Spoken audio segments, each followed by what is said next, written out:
нэгдүгээр цэцэрлэгийн асуудал иргэдийн хурлаар бас орж хилцэгдэж байна. Тэгэхээр Ховд аймгийн хэмжээнд одоо яг нэг түүхэн одоо дурсгалт бүртгэгдсэн нэг 10 барилга байдаг гэж та ярианд онцлоо шүү дээ. Яг ямар барилга хэдээс хэдэн онуудын хооронд одоо ингэ бүртгэгдсэн байд юм бэ?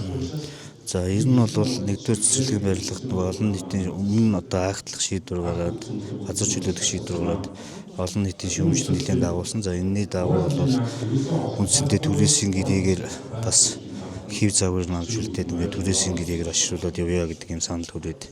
За мөн түрээсийн гэрээгээр хийгдсэн ажил бас ингээд амжилттай болсон. За тэгээд тухайн барилга дээр бол холбогдох улсын байцааг шийд өгүүлэлт гараад за ер нь бол цааш ашиглах боломжгүй болсон байна гэдэг нь бол тогтогдсон. За тэгээд аймгийн засаг даргын тамгын газраас бол тухайн одоо барилга байгууламжийн эзэмшигч шүүмжлэгч байгууллагаас бол өмчийн газарт бол санал ирүүлсэн байгаа. За энэ барилгыг бол агтлая гэдэг санал ирсэн. Тэгэхээр орон нутгийн өмчийн газраас болвол за яг тухайн барилгыг агтлахад ямарваа нэгэн хууль одоо дүрм журам зөрчсөн тийм асуудал бол байхгүй. Хоёрдугаар сая та асууж байна одоо нөгөө түүхэн барилгуудын асуудлуудыг асууж ах шиг байна. За энэ дээр бас бид бүхэн нэгдүгээр цэцэрлэгийн асуудал олон нийтийн шүүмжил дагуулж ирсэн учраас бас ер нь аймгийн хэмжээнд ямар түүхэн барилгууд байд юм бэ? За энийг ер нь ашиглалтын шаардлага хангахгүй болсон тохиолдолд ямар шийдвэр агтлахдаа бас бид нар бас холбогдох байгууллагуудаас нь санал авсан. За энэ дээр бол аймгийн одоо музейн газраас бол за яг санал асуулгаар бол нэг 13 байршил барилга байгууламжийн бол мэдээлэл ирсэн юм билээ.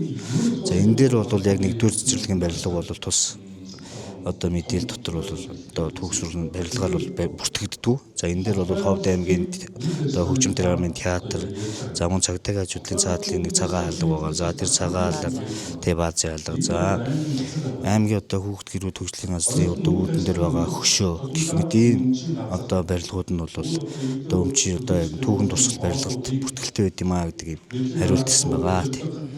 За аймгийн засаг дарга болромоо дарга байж хахада энэ нэгдүгээр цэцэрлэгийн барилгын одоо бас номин компанид офисын зориулалтаар одоо түрээслэх ийм гэрээг одоо хийхээр болох мэдээлэл өгч байсан. Мэдээж одоо болромоо дарга бас тухайн үедээ аймаг орон нутгийнхаа холбогдох одоо мэргэжилтүүдэд зөвлөөд энэ барилгыг одоо түрээсээр одоо ашиглуулах боломжтой юм а гэдгийг одоо үндэслэж энэ одоо мэдээллийг хийж ирсэн байх.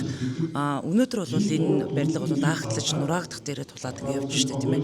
Энэ гэрээний ягаад нөгөө түрээсийн гэрээ цуцлагдах болчихсон юм бэ? Энэ талаар та мэдээлэл. За сая би бас яс баг тэгээд тодтогол хэлчихье. За 2023 онд бол түрээсээр энэ барилгыг одоо олон нийтийн шүүмжлэлтэй холбоотойгоор энэ барилгыг хэв загварыг авч үлдээд бүрэн засвар хийгээд одоо ерөөсөө хаана одоо юу гэдэг тийм үү яг хэрэгтэй барилгын дээр дүгнэлтэн дээр заагдсан бүрэн засвараа хийгээд үндсэндээ яг энэ хэв загвараар нь авч явж үлдээе гэдэг ийм тухайн үед одоо шийдвэр гараад номон хийхээ компани бол сонгон шалгуулсарлаад тэн дээр шалгарсан. За тэгээд номон хийхээ компани бол 2024 оны 1 сарын 1-ний өдөр үндсэндээ гэрээ байгуулад 6 сарын 1-нд бол урьдчилаад үйл ажиллагаа явуулж эхэлнэ энэ барилгаа.